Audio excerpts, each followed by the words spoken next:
मेरे इस educational channel को देखने वाले सभी दर्शकों को मेरी ओर से बहुत बहुत स्वागत। आज मैं 9 क्लास का मूल की अवधारणा का टॉपिक लेकर आया।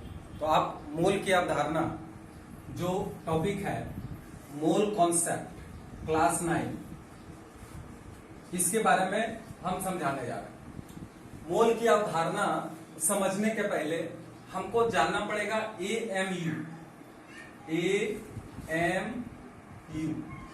शॉर्ट में इसको AMU स्मॉल लेटर में भी लिखते हैं, atomic mass unit. Atomic mass unit तो नाम से जैसा पता चलता है यह है परमाणु द्रव्यमान। परमाणु द्रव्यमान इकाई, ठीक है। तो ये परमाणु द्रव्यमान इकाई है क्या, इसको पहले समझना पड़ेगा। तो देखिए किसी भी परमाणु, इसके पहले वाला क्लास में हम समझाए लेकिन फिर भी देख लीजिए, किसी भी परमाणु के मध्य में केंद्रक होते हैं। केंद्रक में प्रोटॉन और न्यूट्रॉन उपस्थित होते हैं, ठीक है। अलग अलग संख्याओं में उपस्थित होते हैं प्रोटॉन की मात्रा और न्यूट्रॉन की मात्रा, ठीक है। और इलेक्ट्रॉन जो होते हैं उसके चारों ओर विभिन्न कक्षाओं में चक्कर लगाते रहते हैं। इस तरह से अलग अलग कक्षा में अलग अलग इलेक्ट्रॉन क्या होता है, चक्कर लगाते रहते हैं। तो इस तरह से हम यहाँ पे देख रहे हैं कि परमाणु का एक्चुअल द्रव्यमान आखिर है तो है क्या, आखिर किसका द्रव्यमान होगा। तो देखिए प्रोटॉन जितना है, न्यूट्रॉन जितना है और इलेक्ट्रॉन जितना है, तो ये PNE, ये तीनों का जो द्रव्यमान होगा वही द्रव्यमान होगा AMU, मतलब एटॉमिक मास यूनिट।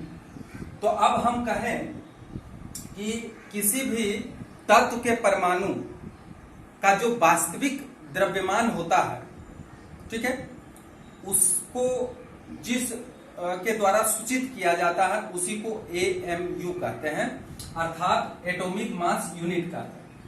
अब एटॉमिक मास यूनिट का मान कितना होता है, 1.7 into 10 to the power minus 24। इसका मतलब कि AMU बराबर 1.7 into 10 to the power minus 24 होता है। तो ये जो 1.7 into 10 to the power minus 14 है, 14 ग्राम। अगर AMU का मान पूछा जाए तो इसका मान 1.7, हालांकि 1.660 होता है, लेकिन यहाँ पे हम इसको पूर्णांक में ले लिए हैं 1.7 into 10 to the power minus 24 gram. तो ये एक्चुअली होता क्या है कि हाइड्रोजन के अंदर देखा गया है, प्रोटियम के अंदर देखा गया है कि इसमें जो प्रोटॉन होते हैं और न्यूट्रॉन जो होते हैं, न्यूट्रॉन यहाँ पे शून्य होता है और प्रोटॉन यहाँ पे जितना होते हैं उसका मात्रा 1.7 into 10 to the power minus 24 gram होते हैं। तो ये जो मात्रा है इसी को AMU कहा जाता है। अब ये जो हाइड्रोजन परमाणु है, H परमाणु, तो ये जो हाइड्रोजन परमाणु है इससे कहता है कि कोई भी तत्व, हाइड्रोजन संसार का सबसे हल्का तत्व होता है। अब हाइड्रोजन के अलावा जो भी तत्व हो, चाहे वो हीलियम हो, लिथियम हो, बेरिलियम हो, बोरॉन हो, कार्बन हो, नाइट्रोजन हो, कोई भी तत्व हो, वो सब क्या होता है, हाइड्रोजन की अपेक्षा उतना गुना भारी होते चला जाता है। इसलिए अगर हम किसी भी पदार्थ का, किसी भी पदार्थ के एक परमाणु या किसी भी तत्व के एक परमाणु का अगर हम द्रव्यमान निकालेंगे तो इसी के गुणज में उसका द्रव्यमान आएगा। अब जैसे एक उदाहरण देते हैं कि हीलियम का परमाणु का द्रव्यमान कितना होगा। तो चूंकि हीलियम क्या है, इससे 2 गुना भारी है, मतलब हाइड्रोजन से 2 गुना भारी क्या है, हीलियम। तो इसलिए हम कहेंगे कि हीलियम का अगर परमाणु द्रव्यमान निकालने के लिए कहा जाए, परमाणु का द्रव्यमान तो इसका कितना हो जाएगा। तो देखिए इसमें प्रोटॉन होता है और न्यूट्रॉन होता है। प्रोटॉन 2 होता है और न्यूट्रॉन भी 2 होता है। तो एक्चुअली हम लोग प्रोटॉन और न्यूट्रॉन का ही द्रव्यमान को काउंट करते हैं, क्योंकि इलेक्ट्रॉन के द्रव्यमान को हम नगण्य मानते हैं, बहुत हल्का होता है, इसलिए न्यूट्रॉन का इलेक्ट्रॉन का द्रव्यमान को हम लोग काउंट नहीं करते हैं। तो कितना हो गया 2 + 2 = 4। अब जो ये 4 है तो इसका मतलब क्या है कि हीलियम जो है हाइड्रोजन से 4 गुना ज्यादा भारी है। अब 4 गुना ज्यादा भारी है तो इसका द्रव्यमान कितना होगा, तो 4 × 1.7 × 10⁻⁻24 ग्राम। तो ये क्या है, ये हीलियम का एक परमाणु का द्रव्यमान है। तो इस तरह से हम हीलियम हो, कार्बन हो, नाइट्रोजन हो, किसी का भी हम निकाल सकते हैं कि उसका परमाणु का एक्चुअल में द्रव्यमान क्या है। तो अर्थात AMU है क्या, इसको हम परिभाषित किस प्रकार करेंगे। तो परमाणु द्रव्यमान इकाई क्या है, तो लिखेंगे कि किसी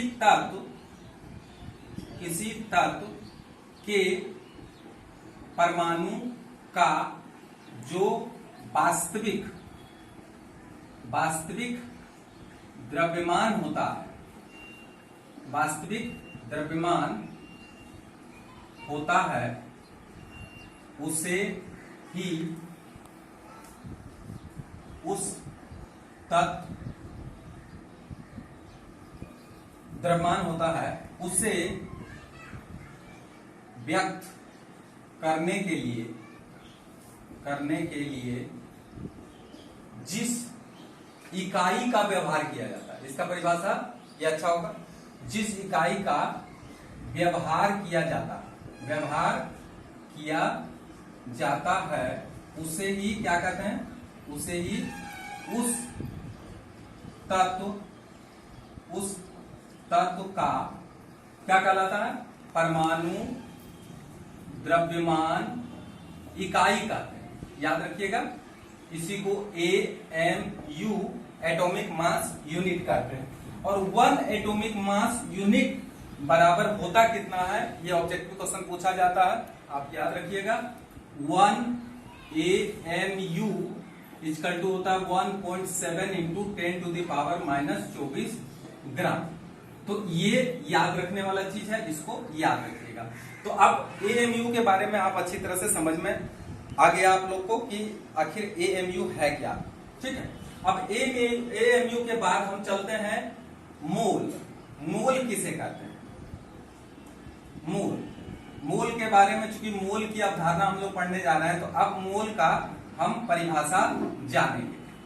तो किसी भी तत्व का 1 ग्राम अणु में जितना उसके परमाणुओं की संख्या होती है, जितना उसके अणुओं की संख्या होती है, या जितना उसके आयनों की संख्या होती है, उसके संख्या को ही हम क्या कहते हैं, उसको कहते हैं 1 मोल। अर्थात किसी पदार्थ के 1 ग्राम अणु या 1 ग्राम परमाणु में क्या उपस्थित होंगे, इसके अणु होंगे, परमाणु होंगे, उपस्थित परमाणुओं / अणुओं / आयनों की संख्या को व्यक्त करने के लिए जिस इकाई का व्यवहार किया जाता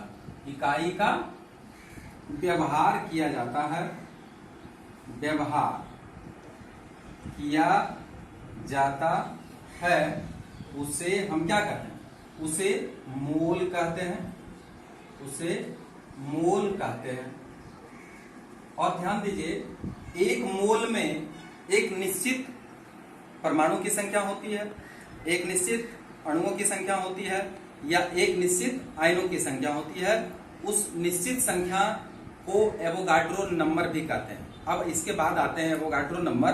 तो ये जो नंबर है इसको एवोगाड्रो नंबर भी कहते हैं, यानी इसको हम 1 मोल बराबर कितना होगा, तो ध्यान रखिए 1 मोल बराबर 6.023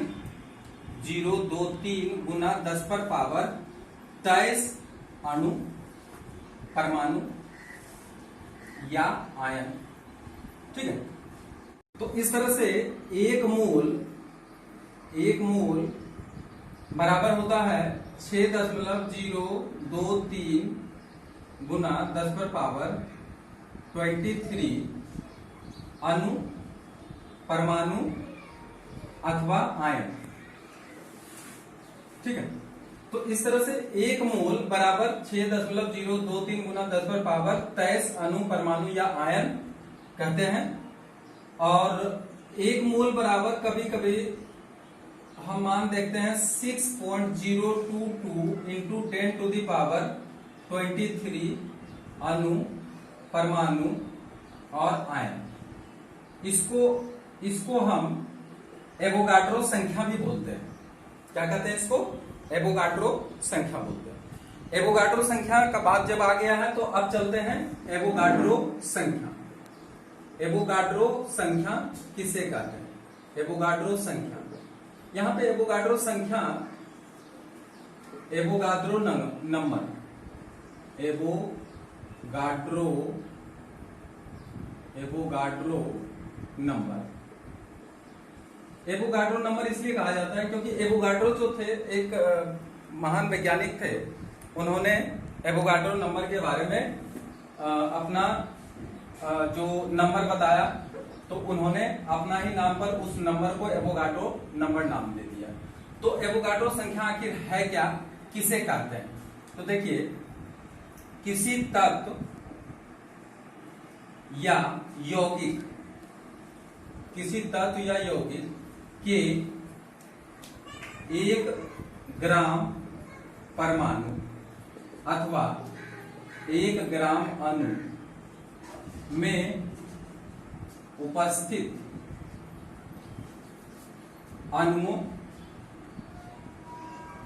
परमाणु तथा आयनों की संख्या को एवोगाड्रो संख्या कहते हैं। अर्थात मोल का जो परिभाषा हम लोग लिखते हैं, एवोगाड्रो संख्या का भी वही परिभाषा, क्योंकि 1 मोल बराबर एवोगाड्रो संख्या ही होता है। तो इसलिए ज्यादातर ये दोनों क्या है, एक ही चीज है। किसी तत्व या यौगिक के 1 ग्राम परमाणु या 1 ग्राम अणु में उपस्थित अणुओं, परमाणुओं तथा आयनों की संख्या को एवोगाड्रो संख्या कहते हैं।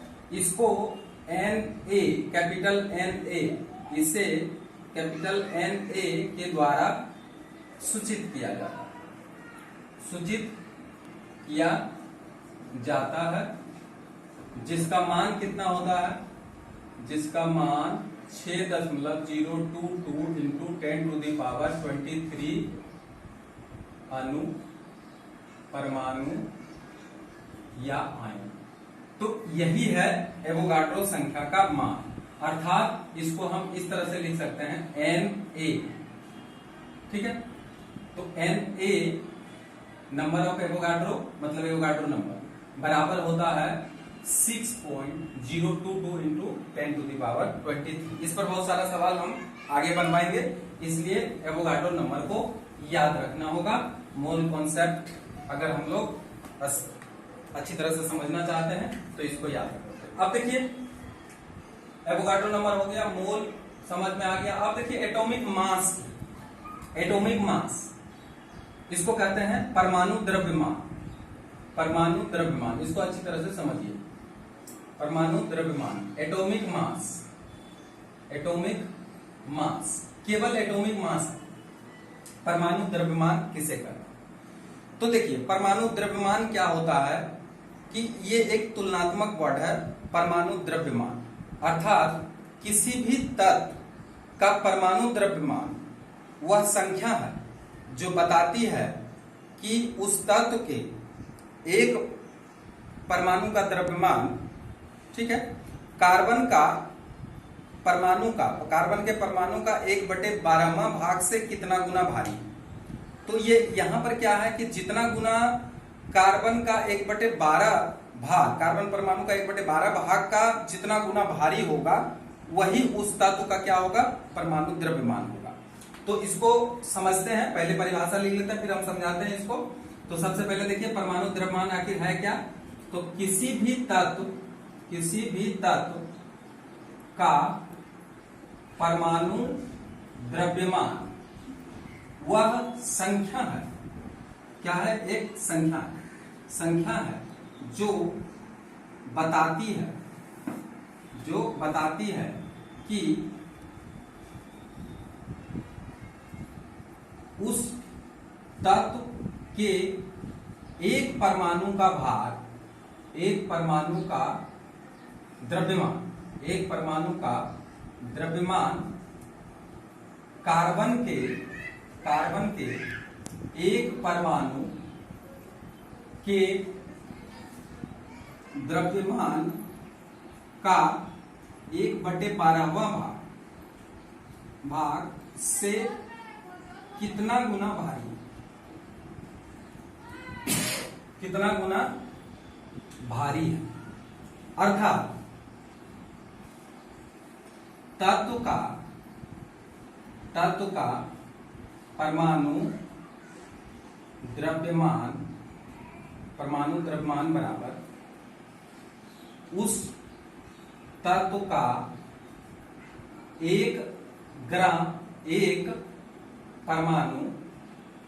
परमाणु का द्रव्यमान डिवाइडेड बाय कार्बन परमाणु का 1/12वां भाग। तो अब देखिए, ये है इसका सूत्र कि किसी तत्व का परमाणु द्रव्यमान का सूत्र क्या है। तत्व का परमाणु द्रव्यमान बराबर उस तत्व का एक परमाणु का द्रव्यमान डिवाइडेड बाय कार्बन परमाणु के 1/12वें भाग। अब इसको जब हम लोग निकालते हैं तो जितना भी आ जाए, 2 आए तो उसका परमाणु द्रव्यमान 2, 3 आ जाए, इसको अगर कैलकुलेशन करेंगे 3 आएगा तो उसका परमाणु द्रव्यमान 3, 4 आएगा उसका परमाणु द्रव्यमान 4। तो इस तरह से हम कैसे करते हैं? तो यहाँ पे तुलना करते हैं। एक तुलनात्मक संख्या होती है। क्यों होती है? क्योंकि परमाणु का द्रव्यमान इतना कम होता है, इतना छोटा होता है ना, -24। अब अगर मान लिया कि 2 ग्राम, 4 ग्राम, 10 ग्राम कुछ भी हो, अगर -24 पावर अगर उसमें 10⁻⁻24 हो जाए तो उसका द्रव्यमान तो बहुत नगण्य होगा, और नगण्य होगा तो इसके लिए कोई तराजू नहीं बना, इसके लिए कोई मापक यंत्र नहीं बना। तो मापक यंत्र नहीं बना, तराजू नहीं बना, तो हम लोग क्या करते हैं? उसका तुलना ही करते हैं, और तुलना करके ही उसका परमाणु द्रव्यमान का अंकन करते हैं या परमाणु द्रव्यमान निकालते हैं। तो इसलिए परमाणु द्रव्यमान का परिभाषा होता है, तत्व परिभाषा का सूत्र होता है तत्व का परमाणु द्रव्यमान बराबर उस तत्व के एक परमाणु का द्रव्यमान डिवाइडेड बाय कार्बन परमाणु का एक कार्बन परमाणु का 1/12वां भाग। ठीक है, तो ये इसको हम लोग समझ लिए। अब आता है, चूंकि ये परिभाषा है और बहुत VVI परिभाषा है, इसको याद रखेंगे, परीक्षा में ये पूछा जाता है परमाणु द्रव्यमान से क्या समझते हो, तो आप इसे लिख सकते हैं और इसको समझ सकते हैं। अब देखिए दूसरा हम आते हैं मोलिकुलर मास, इसको कहते हैं अनुद्रव्यमान। अनुद्रव्यमान, तो फर्क क्या है? देखिए दोनों में, एक है परमाणु द्रव्यमान, एक है अनुद्रव्यमान। मोलिकुलर मास, ठीक है, मोलिकुलर मास। तो आखिर ये क्या है? तो देखिए मोलिकुलर मास और एटॉमिक मास में थोड़ा सा अंतर है। तो वो अंतर क्या है? ये है अनुद्रव्यमान, ठीक है, यानी मोलिकुलर मास। गौर करिए इसको, किसी तत्व, यहां पे तत्व नहीं लिखेंगे, है ना, किसी भी पदार्थ, यहां चूंकि पदार्थ बोलेंगे क्योंकि यहां पे मोलिकुल्स का चर्चा कर रहा है, तो यहां पे तत्व नहीं लिखेंगे, यहां पदार्थ लिखेंगे। किसी भी पदार्थ का अनुद्रव्यमान वह संख्या है जो बताती है कि उस पदार्थ के एक अणु का द्रव्यमान, यहां पे क्या कर देंगे? अणु, एक अणु का द्रव्यमान कार्बन के, अच्छा यहां पे अणु नहीं करना, यहां पे क्या है? परमाणु ही रहने देना। तो कार्बन के एक परमाणु का 1/12वें भाग से कितना गुना भारी? तो ये हो जाएगा अनुद्रव्यमान। तो देखिए अर्थात तत्व का अनुद्रव्यमान बराबर उस तत्व पदार्थ का अनुद्रव्यमान उस पदार्थ का एक अणु का द्रव्यमान, यहां पे अणु लिखेंगे, एक अणु का द्रव्यमान डिवाइडेड बाय कार्बन परमाणु, यहां तो परमाणु ही रहेगा, कार्बन परमाणु का 1/12वां भाग। तो ये हो गया अनुद्रव्यमान। तो अनुद्रव्यमान मतलब जैसे देखिए, जैसे हम एक हाइड्रोजन का निकालते हैं, लेकिन ये तत्व है ना, कार्बन तत्व है, लेकिन अगर हम CO2 कहें तो ये बोलिए तत्व है या यौगिक है? इसको हम यौगिक कहेंगे। यौगिक होगा तो बोलिए अणु होगा कि परमाणु होगा? तो परमाणुओं को मिलने से अणु बन गया। तो ये टोटल अणु का जितना मात्रा होगा या द्रव्यमान होगा, ठीक है, उसके साथ किसको हम डिवाइड करेंगे? तो एक कार्बन परमाणु का 1/12वें भाग का जो मात्रा होगा उससे डिवाइड करेंगे, तो इसका निकल जाएगा क्या? अनुद्रव्यमान निकल जाएगा। तो इसलिए अनुद्रव्यमान को हम इस तरह से परिभाषित कर सकते हैं। तो अभी तक क्या क्या हम लोग देख लिए हैं? एवोगाड्रो संख्या भी देख लिए, मोल भी देख लिए हैं, ठीक है, AMU देख लिए हैं, अनुद्रव्यमान देख लिए हैं, परमाणु द्रव्यमान देख लिए हैं, ठीक है। अब चले आइए नेक्स्ट टॉपिक, ग्राम अणु द्रव्यमान। अब आता है ग्राम अणु, पहले परमाणु कर लेते हैं, ग्राम परमाणु द्रव्यमान, ठीक है। ग्राम परमाणु द्रव्यमान इसको कहते हैं G gram atomic mass, gram atomic mass GAM, ठीक है, शॉर्ट में इसको GAM, ग्राम एटॉमिक मास। जब किसी तत्व का परमाणु द्रव्यमान, देखिए परमाणु द्रव्यमान एक तुलनात्मक संख्या है, इसलिए इसका कोई इकाई नहीं होता। हमेशा याद रखिए कि परमाणु द्रव्यमान का कोई इकाई नहीं होती है, क्योंकि ये तुलनात्मक संख्या है या एक अनुपातिक संख्या है, इसलिए इसका इकाई नहीं होता। क्वेश्चन में पूछा जाता है केमिस्ट्री में, बहुत इंपॉर्टेंट है, कि क्या ग्राम ये परमाणु द्रव्यमान का कोई इकाई होता? नहीं होता। अणु द्रव्यमान का इकाई होता? नहीं होता।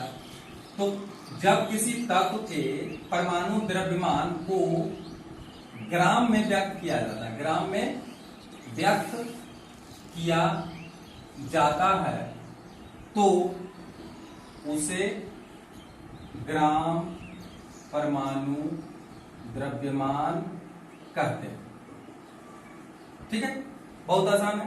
अब जैसे परमाणु द्रव्यमान किसी का हम निकालते हैं, वो इकाई में नहीं है, जैसे कार्बन का परमाणु द्रव्यमान बराबर 12, ठीक है। लेकिन अगर कहें कार्बन का ग्राम परमाणु द्रव्यमान, तो आप क्या करेंगे? इसको 12 ग्राम। तो चूंकि ये 12 है, तो ये जो होता है ये परमाणु द्रव्यमान, लेकिन अगर ग्राम परमाणु द्रव्यमान पूछेगा तो इसी में हम ग्राम लगा देंगे, तो यही हो गया ग्राम परमाणु द्रव्यमान। क्लियर हो गया? अब चलिए ग्राम परमाणु द्रव्यमान के बाद अब आता है ग्राम अणु द्रव्यमान। तो ठीक जैसे उसमें परिभाषा लिखे हैं, इसको कहते हैं ग्राम मोलिकुलर मास, ठीक है। अब ये ग्राम मोलिकुलर मास जो होता है, इसको GMM, इसको शॉर्ट में हम लिख सकते हैं GMM। तो GAM क्या है, GMM क्या है, ठीक है, ग्राम अणु द्रव्यमान। तो देखिए परिभाषा उसी तरह से, जब किसी पदार्थ, यहां पे पदार्थ का प्रयोग करेंगे, जब किसी पदार्थ के अणु द्रव्यमान को ग्राम में व्यक्त किया जाता है, तो उसे क्या कहते हैं? तो ग्राम अणु द्रव्यमान कहते हैं। क्लियर हो गया? जैसे अगर किसी मॉलिक्यूल्स को हम लिखें CO2 का अणु द्रव्यमान बराबर 12 + 16 × 2 बराबर 12 + 32 बराबर 44।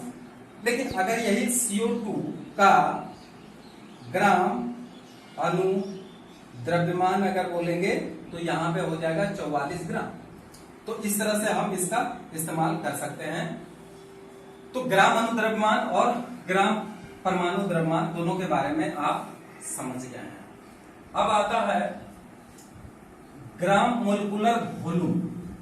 अब क्या आता है? अब नेक्स्ट टॉपिक आता है ग्राम मोलिकुलर वॉल्यूम। ग्राम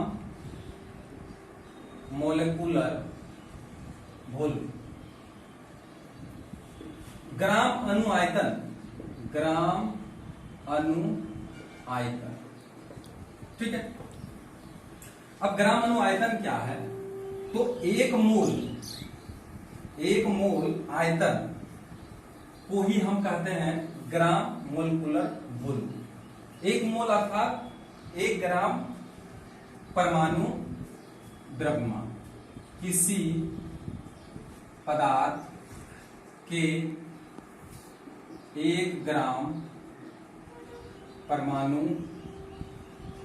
द्रव्यमान अथवा 1 ग्राम अणु द्रव्यमान में उपस्थित, या इसको हम कह सकते हैं या 1 मोल। ठीक है, एक तीनों एक ही चीज है। 1 ग्राम परमाणु द्रव्यमान, 1 ग्राम अणु द्रव्यमान या 1 मोल में उपस्थित आयतन को molecular volume, gram molecular volume, या इसको मोलर आयतन भी कहते हैं। इसको दूसरा नाम है मोलर आयतन, मोलिकुलर वॉल्यूम आयतन। ठीक है, मोलर आयतन भी कहते हैं। अब इसका मान कितना होता है याद रखिए, 1 मोल आयतन। 1 मोल आयतन बराबर हमेशा याद रखिएगा 22.4 लीटर। ये बताया गया है, ये देखा गया है कि किसी भी पदार्थ का 1 मोल आयतन अगर हम लोग लेते हैं, 1 मोल उसका लेते हैं, तो उसका जो आयतन है, उतना जो जगह छेदता है वो STP पर, है ना, STP पर देखा जाता है, standard temperature and pressure. Standard temperature and pressure, यानी स्टैंडर्ड टेम्परेचर जो होगा वो 0 डिग्री C माना जाता है, और या 273 डिग्री K माना जाता है, और स्टैंडर्ड प्रेशर जो है 760 mmHg माना जाता है। तो इस दबाव पर और इस टेम्परेचर पर अगर हम किसी भी पदार्थ का 1 मोल आयतन लेते हैं तो आयतन कितना घेरता है? 22.4 लीटर आयतन छेदता है। तो इस तरह से मोलर आयतन भी हम लोग समझ गए हैं। तो इस तरह से मोल की अवधारणा में जितना भी टॉपिक समझना था सबके बारे में क्लियर कट आज समझ गए हैं। ठीक है, अब इस पर आधारित कुछ सवाल जो बुक में दिया हुआ है वो देख लीजिए, उसके बाद फिर कुछ सवाल हम अपने ढंग से भी समझाएंगे, उसको भी समझ लीजिएगा। तो सबसे पहले देखिए सवाल में क्या है, यहां देखिए 1 नंबर का सवाल, क्वेश्चन नंबर 1 क्या कह रहा? STP पर, देखिए यहाँ पे STP standard temperature and pressure पर 4 ग्राम सल्फर डाइऑक्साइड गैस का आयतन कितना होगा। ठीक है, तो सबसे पहले SO2 है सल्फर डाइऑक्साइड, SO2 का अनुभाग या अनुद्रव्यमान हम निकाल लेते हैं। सल्फर का 32 प्लस ऑक्सीजन का 16 गुना 2, इस तरह से हम लोग निकालते हैं, ये याद रखिएगा। 32 प्लस 32 64। ठीक है, अनुभाग 64। अब इसको ग्राम अनुभार अगर हम लोग निकालें तो SO2 का ग्राम अनुभार या ग्राम अनुद्रव्यमान जो भी हो बराबर कितना होगा, तो 64 ग्राम। ठीक है। अब देखिए ये जो ग्राम अनुभार है इसको हम लोग एक मोल भी कहते हैं। तो एक मोल में यहाँ पे 64 ग्राम, यहाँ देखिए करा एक मोल का आयतन कितना होता है, तो 22.4 लीटर। हम यहाँ पे लिखेंगे चूंकि एक मोल SO2 गैस का आयतन फिक्स होता है, वो फिक्स हम पहले बता चुके हैं। फिक्स क्या होता है, 22.4 लीटर। क्लियर। अब ये जो 22.4 लीटर है तो एक मोल CO2 का आयतन और एक मोल में द्रव्यमान कितना है, 64। तो क्या हम लिख सकते हैं, चूंकि 64 ग्राम SO2 गैस का आयतन बराबर 22.4 लीटर। ठीक है। इसलिए 1 ग्राम SO2 का आयतन कितना होगा, 22.4 डिवाइडेड बाय 64। इसलिए कितना ग्राम निकालने के लिए बोला जा रहा है, यहां पढ़िए 4 ग्राम निकालने के लिए बोला गया। तो 4 ग्राम SO2 गैस का आयतन कितना होगा, 22.4 बटे 64। आई इंटू कर देंगे कितना से, 4 से काटते हैं, 4 से 16 चौक 64, 16 से कट गया और कटता है तो काट लीजिए, 4 से काट लेते हैं, 4 चौक 16, यहाँ देखिए 4 बचे 20, 4 6 24। ठीक है। और 4 से काट लेते हैं तो 4 एकम 4, 4 चौक 16। अब यहाँ पे कितना है, 1.4 लीटर। तो इस तरह से हम निकाल लिए हैं कि 4 ग्राम अगर SO2 है तो वो कितना आयतन छेकेगा, तो 1.4 लीटर जगह छेकेगा। अब चलते हैं सवाल नंबर 2। तो देखिए सवाल नंबर 2 इसमें क्या करता है उसको हम लोग देख लेते हैं। तो देखिए सवाल नंबर 2 में क्या कहा जा रहा है, 2 नंबर में लिखा 1 ग्राम CO2 का भार कितना होगा। अब देखिए क्वेश्चन किस तरह से पूछा कि 1 ग्राम CO2 का भार कितना होगा। तो सबसे पहले तो CO2 का ग्राम, CO2 का अनुभार निकाल लीजिए। पहले कोई भी चीज अगर निकालने के लिए बोला जाए तो पहले अनुभार निकालिए। इसका अनुभार बराबर 12 प्लस 16 गुना 2। ठीक है। ये चीज याद रखना पड़ेगा, कार्बन का ऑक्सीजन का याद रखना, तो साइड में दिया हुआ रहेगा जब सवाल बनाइएगा या फिर कोई क्वेश्चन पूछा जाएगा तो इसका साइड में क्या होता है, उसका भार दिया हुआ रहता है। ठीक है। और नहीं तो याद रखिएगा, बनाते बनाते याद रख जाएगा। तो 12 प्लस 32 बराबर हो जाएगा 44। तो 44 ग्राम। तो देखिए यहाँ पे कह रहा है कि 1 ग्राम CO2 का भार, तो यहाँ पे दिया गया है कि CO2 का जो 1 मोल है, ठीक है, 1 मोल में 44 ग्राम इसका क्या होता है, भार होता है। तो यहाँ पे 1 ग्राम का भार निकालने के लिए बोला गया। तो देखिए CO2 का अनुभार जब निकाल के लाए तो कितना निकला, 44। अर्थात CO2 का ग्राम अनुभार, तो ग्राम जोड़ दिए हैं तो यहाँ पे क्या लगेगा, 44 ग्राम।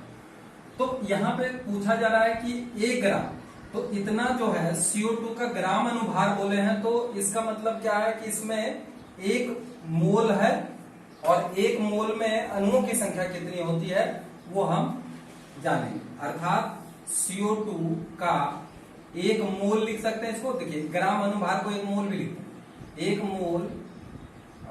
1 मोल में द्रव्यमान, 1 मोल का द्रव्यमान बराबर 44 ग्राम। क्लियर। अब 1 मोल में कितना होता है, तो 6.022 इंटू 10 टू द पावर 23 अणु, इतना अणु होता है 1 मोल में, पहले पढ़ा चुके हैं। तो इतना अणु का द्रव्यमान बराबर 44 ग्राम। अब देखिए यहां पे पूछा जो रहा है, यहां देखिए 1 अणु CO2 का भार पूछा, तो 1 अणु का पूछा है। तो देखिए 6.022 into 10 to the power 23 molecules का जो भार है वो 44 ग्राम है। इसलिए 1 अणु का भार कितना होगा, तो 44 divided by 6.022 into 10 to the power कितना, तो 23। ठीक है। अब इसको थोड़ा सा हम लोग हल करने का कोशिश करते हैं। तो 44 और इसमें दशमलव हटाने के लिए हम क्या कर रहे हैं, इसमें 000 डाल दे रहे हैं divided by 6022 into 10 to the power -23। चूंकि ये 23 है ऊपर चला गया तो इसको हम माइनस में पावर दे देंगे और इतना ग्राम। अब इसमें क्या है, थोड़ा सा इसको काट लेना पड़ेगा। चलिए 2 से काट लेते हैं, 3011 और 22000। अब लगभग में हम लोग क्या करेंगे, इसका वेट हम निकाल लेंगे। 3011, अब इसको 7 बार में लगा दीजिए तो 770 और 21, तो लगभग आ गया इसका 329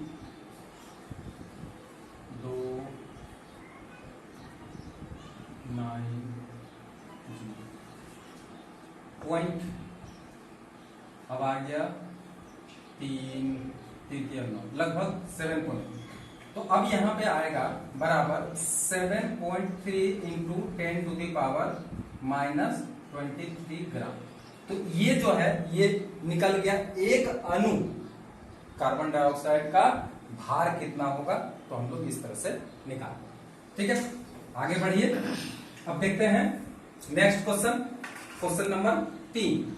देखिए नेक्स्ट क्वेश्चन में क्या कहता है, एनटीपी पर 11.2 लीटर CO2 का भार कितना होगा।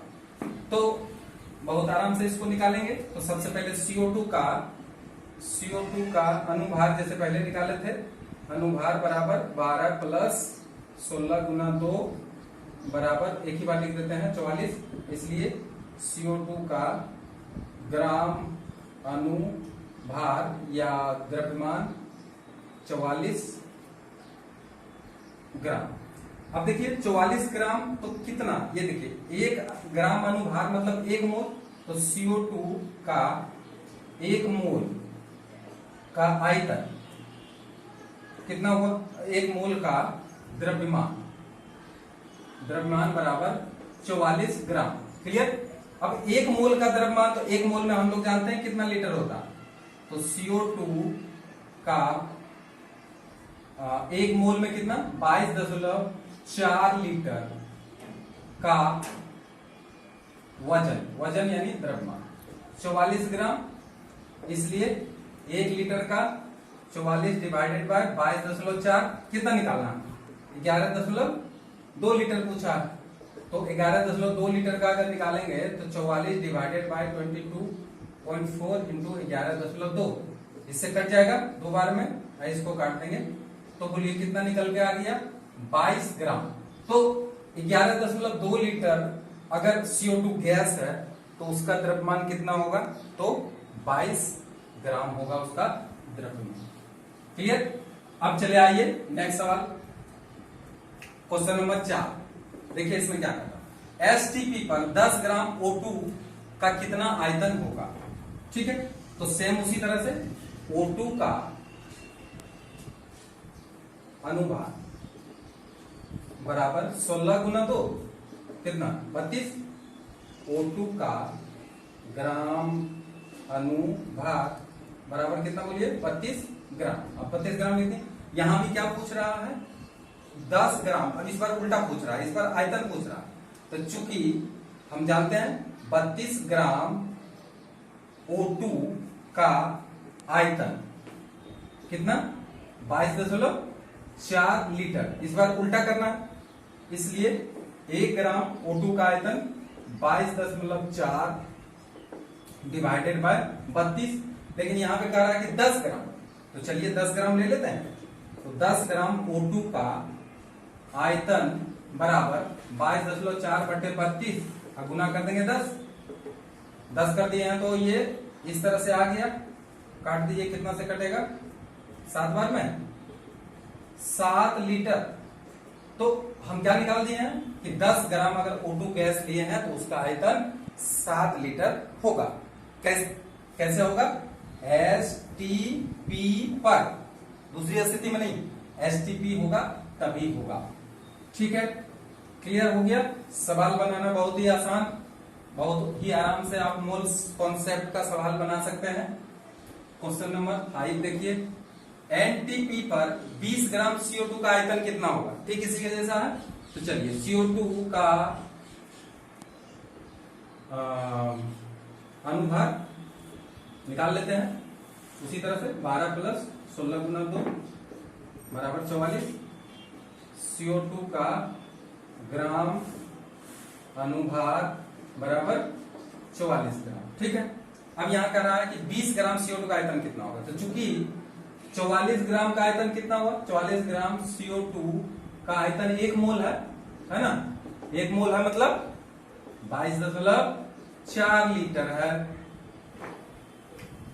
इसलिए बताइए 1 ग्राम CO2 का आयतन कितना होगा? कितना होगा? 22.4 डिवाइडेड बाई 44। हमको निकालने कितना कह रहा है? 20 ग्राम। इसलिए 20 ग्राम CO2 का आयतन अगर हम निकालेंगे 22.4 बटे 44 गुना 20, 10 हटा देते हैं 44, 20 बटे 10, 10 दूनी 20, यहां पे कट गया, 2 से काट लीजिए, 2 से काट लीजिए, 2 2, अब फिर 2 से काट लीजिए, 11, 1 1 2 है ना? 1 1 2 में 11 से भाग दे दीजिए, 11 कम 11, 2 नहीं है, 0 बैठा देंगे, दशमलव 11 कम 11 आएगा 9, 11 के 88। तो आया आंसर 10.18 क्या लीटर। तो इस तरह से हम मोल कॉन्सेप्ट का सवाल बड़ी आसानी से बना सकते हैं। इसमें किसी तरह का कोई प्रॉब्लम नहीं है। आज मोल कॉन्सेप्ट क्लास 9 का संपूर्ण पाठ कंप्लीट कर दिए हैं। एक ही वीडियो में ये सारा हो गया है। वीडियो अच्छा लगा तो सब्सक्राइब करें और लाइक करें। Thank you.